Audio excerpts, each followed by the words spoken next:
The Heinkel He 162 Volksjäger, German People's Fighter, was a German single-engine, jet-powered fighter aircraft fielded by the Luftwaffe in World War II.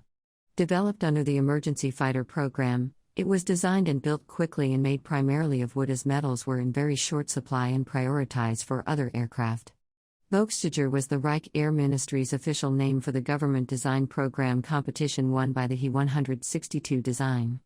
Other names given to the plane include Salamander, which was the code name of its wing construction program, and Spatz, Sparrow, which was the name given to the plane by the Heinkel aviation firm.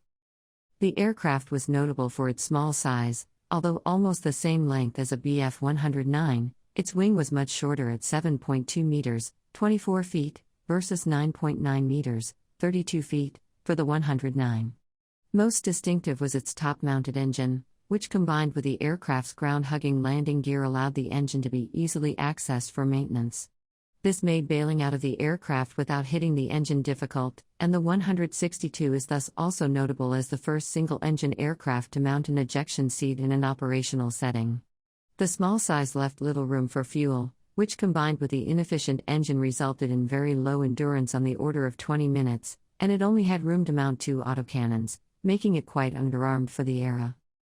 A series of fatal accidents during testing required a series of refinements that delayed the program, but it eventually emerged in January 1945 as an excellent light fighter. Although production lines were set up and deliveries began, the state of Germany by that time made the effort pointless.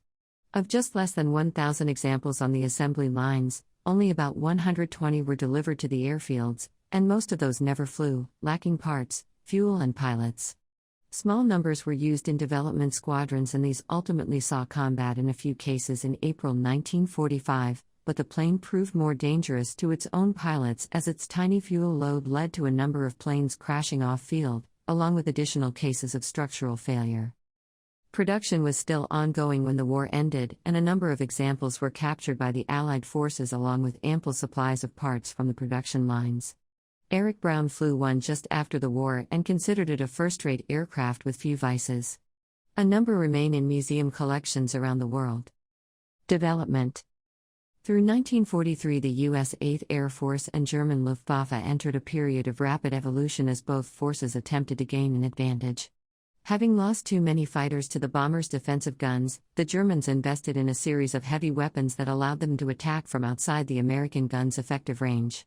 The addition of heavy cannons like the 30mm caliber Mk108, and even heavier board-cannon autoloading weapons in 37mm and 50mm calibers on their Zerstörer heavy fighters, and the spring 1943 adoption of the Werfer Grenade 21 unguided rockets, gave the German single- and twin-engine defensive fighters a degree of firepower never seen previously by Allied flyers. Meanwhile, the single-engine aircraft like specially equipped FW-190s added armor to protect their pilots from Allied bombers' defensive fire, allowing them to approach to distances where their heavy weapons could be used with some chance of hitting the bombers. All of this added greatly to the weight being carried by both the single- and twin-engine fighters, seriously affecting their performance. When the 8th Air Force reopened its bombing campaign in early 1944 with the Big Week Offensive, the bombers returned to the skies with the long-range P-51 Mustang in escort. Unencumbered with the heavy weapons needed to down a bomber, the Mustangs, and longer-ranged versions of other aircraft, were able to fend off the Luftwaffe with relative ease.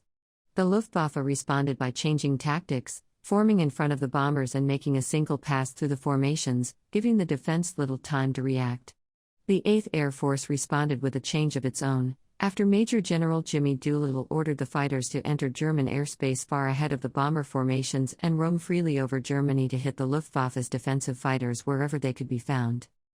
This change in tactics resulted in a sudden increase in the rate of irreplaceable losses to the Luftwaffe day fighter force, as their heavily laden aircraft were bounced long before reaching the bombers. Within weeks, many of their aces were dead, along with hundreds of other pilots, and the training program could not replace their casualties quickly enough. The Luftwaffe put up little fight during the summer of 1944, allowing the Allied landings in France to go almost unopposed from the air. With few planes coming up to fight, Allied fighters were let loose on the German airbases, railways, and truck traffic. Logistics soon became a serious problem for the Luftwaffe, as maintaining aircraft in fighting condition became almost impossible. Getting enough fuel was even more difficult because of a devastating campaign against German petroleum industry targets. Origins: He 162-120077, surrendered to the British at Lek, pictured at Freeman Field, Indiana, 1945. Addressing this posed a considerable problem for the Luftwaffe. Two camps quickly developed, both demanding the immediate introduction of large numbers of jet fighter aircraft. One group, led by General Adolf Galland, the inspector of fighters, reasoned that superior numbers had to be countered with superior technology, and demanded that all possible effort be put into increasing the production of the Messerschmitt Me 262 and its A-1A fighter version, even if that meant reducing production of other aircraft in the meantime. The second group pointed out that this would likely do little to address the problem. The Me 262 had notoriously unreliable power plants and landing gear, and the existing logistics problems would mean there would merely be more of them on the ground waiting for parts that would never arrive, or for fuel that was not available. Instead, they suggested that a new design be built, one so inexpensive that if a machine was damaged or worn out, it could simply be discarded and replaced with a fresh plane straight off the assembly line. Thus was born the concept of the throwaway fighter. Galland and other Luftwaffe senior officers expressed vehement opposition to the light fighter idea, while Reichsmarshal Hermann Göring and Armaments Minister Albert Speer fully supported the idea. Göring and Speer got their way, and a contract tender for a single-engine jet fighter that was suited for cheap and rapid mass production was established under the name Volksjäger, People's Fighter. Operations: February saw deliveries of the He 162 to its first operational unit, I./JG-1, first group of Jagdgeschwader 1 Esau, first fighter wing, which had previously flown the Focke-Wulf FW-190A.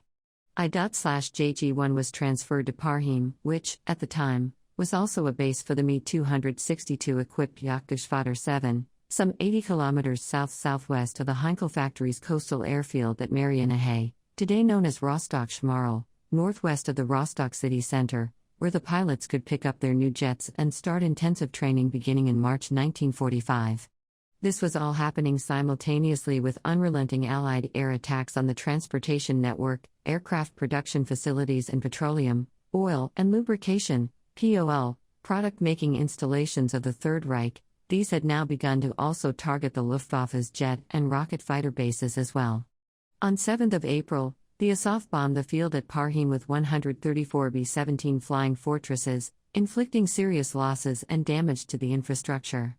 2 days later, I./JG-1 moved to an airfield at nearby Luftwaffe and, less than a week later, moved again to an airfield at Lek, near the Danish border. On 8 April, 2/JG-1 moved to Heinkel's aforementioned Rostock northwestern coastal suburban factory airfield and started converting from FW-190s to He 162s.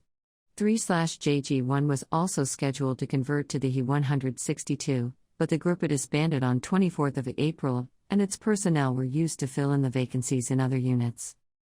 The He 162 first saw combat in mid-April 1945. On 19 April, Feldwebel Gunter Kirchner shot down a Royal Air Force fighter, and although the victory was credited to a flak unit, the British pilot confirmed during interrogation that he had been downed by an He 162. 22. The Heinkel and its pilot were then lost as well, shot down at Husum on the same day by Flying Officer Geoffrey Walkington, 2324, piloting an RAF Hawker Tempest. Though still in training, I./JG-1 began to score kills in mid-April, but went on to lose 13 He 162s and 10's pilots. 10 of the aircraft were operational losses, caused by flameouts and sporadic structural failures. Only 2 of the 13 aircraft were actually shot down. The He 162's 30-minute fuel capacity also caused problems, as at least 2 of JG-1's pilots were killed attempting emergency dead-stick landings after exhausting their fuel. During its exceedingly brief operational service career, the 162's cartridge-type ejector seat was employed under combat conditions by JG-1's pilots at least 4 times. FW? Gunter Kirchner was the first to attempt an ejection on April 19, but he was too low and was killed when his parachute failed to open. 2526, the second recorded use was by Lieutenant Rudolf Schmidt on April 20, with FW. Erwin Steve ejecting from his 162 the following day. Finally, HPTM. Paul Heinrich Donny attempted an ejection on April 24, but was killed when the aircraft's cockpit canopy failed to detach.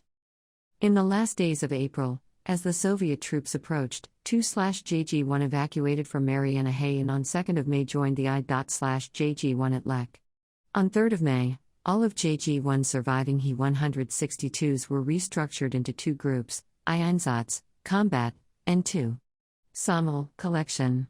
All JG-1's aircraft were grounded on 5 May, when General Admiral Hans-Georg von Friedeberg signed the surrender of all German armed forces in the Netherlands, Northwest Germany, and Denmark. On 6 May, when the British reached their airfields, JG-1 turned their He-162s over to the Allies and examples were shipped to the US, Britain, France, and the Soviet Union for further evaluation. Erprobungskommando 162 fighters, which had been passed on to JV-44, an elite jet unit under Adolf Galland a few weeks earlier, were all destroyed by their crews to keep them from falling into Allied hands. By the time of the German unconditional surrender on May 8, 1945, 120 He-162s had been delivered, a further 200 had been completed and were awaiting collection or flight testing, and about 600 more were in various stages of production. The difficulties experienced by the He-162 were caused mainly by its rush into production, not by any inherent design flaws. One experienced Luftwaffe pilot who flew it called it a first-class combat aircraft. Erich Winkelbraun of the Fleet Air Arm, who flew a record 486 different types of aircraft, said the He-162 had the lightest and most effective aerodynamically balanced controls he had experienced. Braun had been warned to treat the rudder with suspicion due to a number of in-flight failures. This warning was passed on by Braun to RAF pilot FLT Lieutenant R. Marks, but was apparently not heeded. On November 9, 1945, during a demonstration flight from Ray Farnborough, one of the fin and rudder assemblies broke off at the start of a low-level roll, causing the aircraft to crash into Oudenaarde barracks, Aldershot, killing Marks and a soldier on the ground. He-162 Mistel. The Mistel series of fighter-powered bomb composite ground attack aircraft predated the He-162 by over 2 years, and the Mistel 5 project study in early 1945 proposed the mating of an He-162A2 to the Arado E.377A flying bomb. The fighter would sit atop the bomb, which would itself be equipped with two underwing-mounted BMW 003 turbojets. This ungainly combination would take off on a sprung trolley fitted with tandem wheels on each side for the main gear equivalent, derived from that used on the first 8 Arado or 234 prototypes, with all 3 jets running. Immediately after takeoff, the trolley would be jettisoned, and the Mistel would then fly to within strike range of the designated target. Upon reaching this point, the bomb would be aimed squarely at the target and then released, with the jet turning back for home. The Mistel 5 remained a paper project, as the Arado bomb never progressed beyond the blueprint stage,